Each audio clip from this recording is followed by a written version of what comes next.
Good morning, good afternoon, and good evening, everybody. Thank you for tuning into another Supatease video. We're going to be doing a breakdown of all of the specializations in PvP, a meta-analysis to see what's going on as far as trends for the specializations, which ones are struggling, which ones are looking to become more powerful as time goes on. And as always, if you want to make sure that you're staying up to date with news related to World of Warcraft, then make sure to smash that subscribe button. Your support is greatly appreciated. Now, this Friday, we didn't see any class changes for PvE or PvP, but it is also just very interesting to see what changes happen in the meta regardless of Blizzard not basically touching any of the buttons whatsoever, because there can be meta shifts even irregardless of changes from Blizzard, the discovery of new talents, the discovery of new builds. It causes a specialization to have a little bit of an uprising, and then that can completely change the entire landscape of PvP. So we're going to be breaking down every threshold. We got 1500 to 1800 here, and we can see that melee DPS, they're honestly,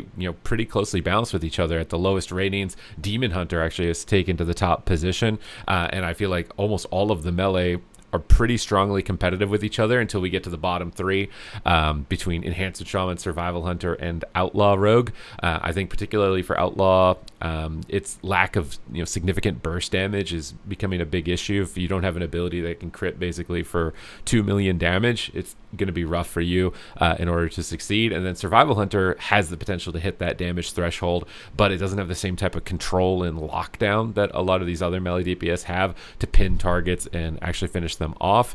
Enhancement Shaman, it's kind of in the middle because it can get those big crits.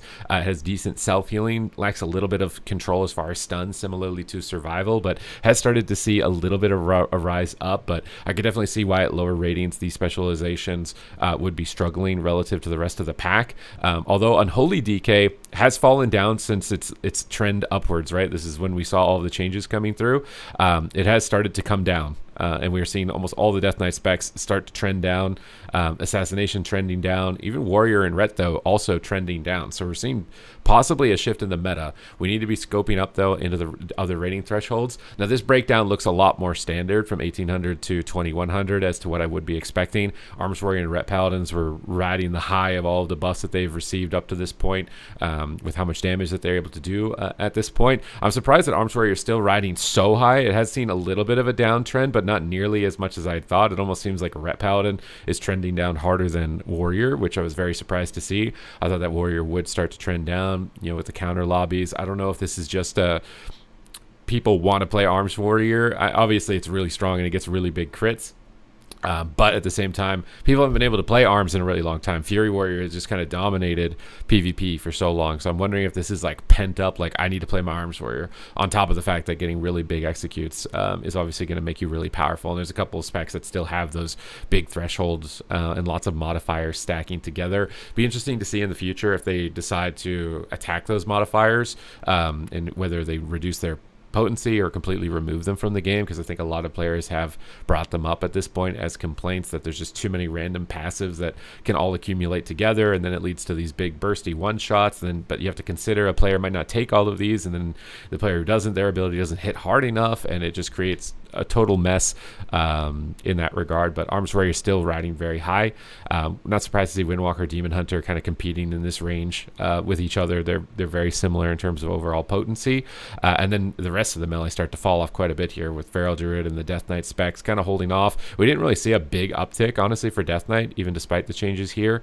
And I've talked about Death Knight a lot. Outlaw Rogue still riding the bottom, and I've been playing my Rogue. I've actually really been enjoying Assassination. You can follow that live here. I'm streaming on YouTube now as well. Outlaw really did feel like you're kind of a tickle monster. That was the main issue that I had with it. There's no like big kind of chonky moment. The between the eyes window feels really RNG if you're not getting resets and combo point refreshes on your between the eyes windows during Subterfuge. It feels really bad if you don't. But other than that, I think it's a pretty cool specialization. So if it could get a little bit more consistency, I'd say, on its between the eyes burst windows, as opposed to just like entirely RNG, it feels like if you're rolling whether or not you get combo resets, that would help it out a lot. Enhancement Survival, same issues. They don't really have a lot of like consistent lockdown that's guaranteed as far as stuns to pin targets, and their mobility is really limited relative to a lot of the other melee DPS that are available. I think those are kind of the main issues for Enhancement Survival that continues up the ladder. When we get to 2100 to 2400, Warrior Ret still riding high, very similar trend, right? Fury Warrior is pretty much disappearing from the game though. which is a little concerning. It's like, down to 2.6% here at 21 to 2400. So if you are struggling on your Fury Warrior, I think that is likely justifiably so. Survival Hunter takes a little bit of an uptick as you get to higher ratings, and I think this is because there are some people who dedicate themselves to some specs and they'll play them no matter what, if they're considered strong or not. The popularity of a spec on this threshold of rating is typically due to, overall vibes of the spec, information gathered and experience and like ease of success. When you get to the higher parts of the ladder, you start to see some of the underdog specs doing at least a little bit better because they have dedicated players that basically never switch off no matter what, and they'll find ways to make it work, which does show you that the specs, even at the bottom, can work. Just they take a lot more effort, and the majority of people here, let's be real, are just they don't want to be putting in that extra effort. And then when we get to the absolute top part of the ladder, Ret Paladin takes a bit of a nosedive, but still riding really high with Arms Warrior and Ret. So honestly, with the changes that came through, we're not seeing Arms or Ret really moving from their top position. Outlaw Rogue is still riding at the bottom, unfortunately. So the biggest thing I think as far as changes so far up to this point, as far as like making like an appraisal of the changes that have come through so far, is that Fury Warrior got dogged on pretty hard, and almost everything else seems very similar, at least for melee DPS. When we're looking at these charts and these graphs, and my experience playing the game is that the meta is very similar for melee, except that Fury is a lot weaker with the overall changes. So does that justify that they need to do more changes? I kind of think that it does. Are we actually going to get them? I don't know. We're still going to see another week play out. Maybe we see this trend continuing downward into the future. But now that it's been 2 weeks, I think, or almost 2 weeks since those changes have come through, and we're not seeing any like significant pullback for this top part of the chart or a pull up from the bottom of the chart, it seems like there really hasn't been too much of a change, at least regards to melee DPS. Now, when we look at range DPS, it's still a very similar story. It looks like Marksman's bugged out here. It's not at the bottom. It's probably up here with Frost. Marksman and Frost, those were still the top trending range DPS. Marksman's just able to hit for like 5 million aim shots. And I also think Marksman Hunter, very similarly to Arms Warrior, is just a really popular kind of fantasy in the game. So when it is strong, like people want to play it. And I like playing it as well. And some of my highest viewed content as far as like PvP content has been actually on Marksman Hunter and Arms Warrior, even though I'm not a Marksman Hunter main or an Arms Warrior main. Although I do my best to get as high rated on them as possible to provide you adequate information in my guides. Those specs are just generally very popular. So if they're strong, Marksman, much like Arms Warrior, it's just because aim shot's critting really hard. I think they really need to displace the damage out of aim shot and out of execute and put it into other things. Like they tried to do with Warrior. They took damage out of execute, put it into rend. I don't think it was enough. And our Marksman Hunter's the same way. Taking some damage out of aim shot, putting it into arcane shot, putting it into some other ability, because it's just like it's so much damage in those singular burst windows. But I think that's the main reason we see Marksman riding so high. Frost is just all around really strong. It's very durable, lots of mobility. Frostbite, super OP. I mentioned it in every video, right? I think those are definitely the main reasons. The fact that it's so instant cast based is another issue. Having all these roots and stuff wouldn't be that bad if it had to stand still to do damage. So if it got away from you and it procced a root, it would have to stand still to attack, but it can continue moving while it's proccing all of this endless crowd control, which is actually the really big issue, although I think Frostbite is still OP. Big issue is that it's just instant cast. That's why it's riding so high, right? High, really big crits that you can win in one hit, or all instant cast running around, and you're really tanky. Those are going to be good at low rating. So it's not surprising to see those specs. What is surprising is that Shadow is actually coming in at like a top 3 position at low rating. And it's kind of been rising up. And I'm wondering if this is because Fury Warriors are basically disappearing from the game, and that was one of your main threats. So Shadow Priest seems to be having a trend. So like I said with melee, there's not really a lot that's changed, except Fury Warriors going down. And Fury Warrior going down is having implications on other range DPS specs. It's going to benefit Shadow Priest. It's going to benefit Warlocks. And we can see Warlocks had a little bit of an uptrend. Well, oddly enough, at low rating, it's Destro and Affliction and not Demonology. And I think there's going to be an inverse of this effect as we go through the higher ratings. Boomkin still holding decently strong. Arcane decently strong. Devastation decently strong. Fire has started to see upticks.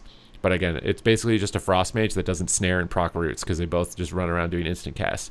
So would you rather play the Mage that can proc roots and lots of snares, or the Mage that doesn't? Because that's the only difference between them identifiably. And I think it's the main reason why Fire is still less popular. They've got to find a way for Fire to be identifiably different than Arcane and Frost if players are going to play it. And they've done that in the past with Living Bomb builds, right? Like Cataclysm Fire Mage and spreading Living Bomb and AoE enemy teams, but then they nerfed it out of the game and it doesn't exist anymore. So now it has no unique reason to play it flavor-wise or stylistic or strategy-wise. wise. So it's basically just a Frost Mage that isn't as tanky and doesn't have snares. That's the main issue. Aug is seeing a little bit of an uptick. Again, Aug is kind of just a cheesy one-shot spec at the moment. Don't think the fantasy for Evoker is necessarily very strong either, which is kind of holding down its popularity. But I will see as we get higher rated if that changes or not. 1800 to 2100, Frost still holds the #1 position, not surprising. Marksmanship Hunter and then Beast Mastery Hunter start to come up into that second place, which again I don't think is surprising. They're just both really easy, straightforward range. They can't be disrupted or interrupted, so they're great picks if you're new to the game. Ellie Shaman riding pretty high here, tanky, instant cast damage, can win through RNG. Ascendance one-shots wins you a lot of games at lower rating, so it's got those variables that definitely help it out. But Shadow starts falling off in this bracket from 18 to 2100, so I'm wondering if all the Fury Warriors tanked from 2400 down to 2100 and now they're eating all the Shadow Priests alive, because they drop a little bit. And Warlocks also, they start to struggle a bit. And Arcane, it's still kind of holding decently at 6.65, I would say. That's honestly very high for Arcane because it's typically a very complicated spec that not a lot of people want to play.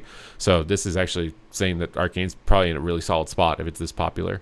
And then Fire Mage Aug continuing on the bottom. Really no significant kind of differences in this rating threshold. 2100 to 2400 though. Look at Shadow Priest. What is that roller coaster of a ride, bro? Just going straight up and then straight down.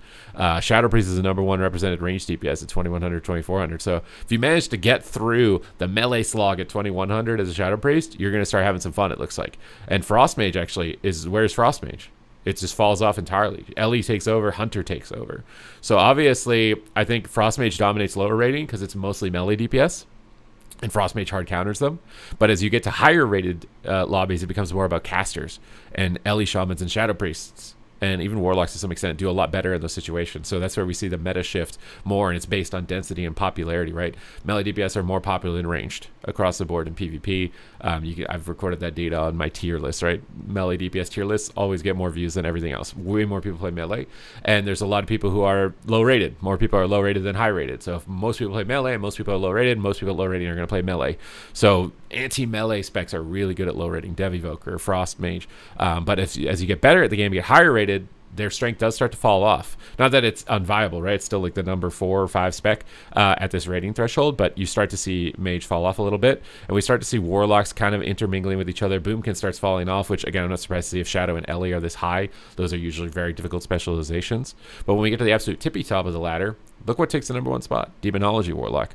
It goes from almost bottom by the time that you get to the higher rating, and I think it's because Demonology hasn't been fully discovered. I think the Fury Warrior nerfs definitely helped out Demonology. The armor buffs have helped out Demonology a lot, and I think Demonology likely could start taking over. So that's why it's good to do these little meta-analysis and get into these videos and see what's going on, what are the tweaks, what are the changes, what are the implications, because there might be something that you might be able to get away with here, and this is something, I think this is a diamond. We got Demonology Warlock, and I've been enjoying my Demonology Warlock as well a lot. But Frost also retakes, oddly enough, even at the highest point of the ladder, even despite all of the casters. Maybe it's because it pairs really well with Demonology at this break point, but a lot of the range get into a lot more equal territory with each other. But we do see Destro Lock take a bit of a nosedive. Being down with Fire Mage is not a great or a healthy position for Destro. It takes a bit of a nosedive. Affliction still kind of holds into kind of the mid-bottom rankings overall for range DPS, and it seems like Demonology is the spec that benefited the most across the board with the armor changes. I think it was already just more innately tanky than the other Warlock specs, so maybe another little tune-up for Destro and Affliction maybe could be on the table here, bringing down some of the instant cast damage for Frost and bring up the casted damage so that Fire Mage can be the instant cast mage, or just get the Living Bomb build back in the game so Fire Mage can be the AoE build that I think most Fire Mages want to be that, right? You guys want to be burning everything, just spammy AoE damage, big Living Bombs exploding. Like I like that playstyle. I'm kind of sad that it was gone because it was very unique to Fire, so I would personally like to see it come back. But you can see there are a couple of gems. Now, for healer balance, when we jump down to the lowest rating here, Mistweaver becomes the best healer at low rating. It has some of the highest throughput in the game, and if you're not crowd controlled, it can definitely carry lobbies as a healer, so I'm not surprised to see this. At low rating, it's also an anti-melee healer, so at low rating, you can do really well as Mistweaver Monk. I think that makes a lot of sense. Same thing with Holy Paladin, right? It's susceptible to crowd control, but really good healing output. And can be decent at melee as long as you don't get attacked, which if you're good at Paladin, getting away with freedoms and horses, melee will have a harder time getting after you. Resto Druid has fallen off a bit this week. We see Discipline Priest switching spots with Holy. Look how low Holy is now. I think everybody's been saying like Holy Priest is the best healer in the game, but now it's kind of switching with Paladin. So I will say healer balance seems to be the one that's most in influx now with all the changes that they put forward and trying to figure out what's going on in terms of potency. Pres Evoker I think still does follow pretty consistently at the bottom, but it's still pretty healthy at 10%, right? A lot, we saw with the melee and range DPS, some of them are 2%. 10% still a pretty healthy margin for overall spec representation. And some of the things about the spec are just so incredibly limiting in solo shuffle. This is positional requirements. You can't coordinate your teammates as easily for positioning. That becomes a lot more difficult, obviously, as a result, to be able to win. And then in 3v3, you're kind of like hard countered by the best 3v3 comps with rogues and mages on them. So you're just in this weird position where you're just at bad odds and bad circumstances to be able to succeed. But as we move up to 1800 to 2100, we do see it start to flip. And actually Discipline takes the number 1 spot. This is really surprising because I don't think Disc is better than Holy, but Disc is in the number 1 spot. So like obviously does my opinion, and Holy Paladin's in the number 2 spot. And Holy Priest is again still second to bottom, with Resto and Resto Shaman even getting a higher than it, Mistweaver being tied with it. So this is very surprising to see that as far as the data. And as we get even higher, does it start shifting? Are the highest priest still playing Holy? It's still tied with Disc. Shaman is still holding decently competitive, at least in Shuffle, but Prez starts to nosedive as you get higher rated, right? Because it becomes more and more punishing and players become more and more aware of you, and your weaknesses become more and more inherent. And it could also be the specs that you counter. Things like Assassination Rogue are not really as popular. Like whenever I see an Evoker on my Assassination Rogue so far for my 2400 challenge, I'm like, oh god, I'm going to lose this lobby. My death mark's useless. I'm not going to be able to connect to anything. But maybe, so if those specs got buffed a little bit, maybe Prez then has the counter to that, because a lot of healers are balanced around what DPS they counter. Like Paladin does really good into dot classes, spam dispelling dots and flame shocks, and AoE healing does really well. Struggles with getting trained down by melee. As we get higher rated, there's less melee. So I don't think it's surprising to see this kind of influx for Paladin. And then at the absolute top of the ladder for healers, Paladin's number 1 and Mistweaver is number 2. Now, I think there's a bug going on with Mistweaver. I've seen some people talking about with Shayloon's gift or something like that. It's doing ridiculous healing. So I do wonder if this is like bug abuse basically from the Mistweavers, and if that goes away, if their viability will drop at all. But like, did anyone anticipate this? And Prez Evoker is actually not the lowest healer at high rating. It's Resto Shaman at the highest rating, and it has similar issues, right? Prez and Shaman being at the bottom, I don't think it's surprising, just because most of their kit is dependent on their teammates positioning around them, with no voice comms is like almost never going to happen, at least at the most critical moments that you need it to. And Priest are kind of just mid. Even though, everybody, I still think Holy Priest is one of the best healers in the game, but it's just coming in at mid at 2400. So healer meta has shifted a lot. It's very obvious that the changes they've made for healer up to this point have been very healthy for the game, because at every single threshold, it's just flipping. Other than maybe Paladin is starting to take a little bit more of a consistent trend. And I think that's the discovery of the Hallowed Ground build with Consecrate, providing speed boost and snare removal as the main thing for Holy Paladin. And maybe the bugs with Mistweaver also that are causing this kind of surge towards the top right now. But I think the healer changes have been really spot on for the most part. Like, this is keeping things really interesting. But for melee DPS balance, I think it's obvious that there's got to be still some more tweaks, because it's just the same trend.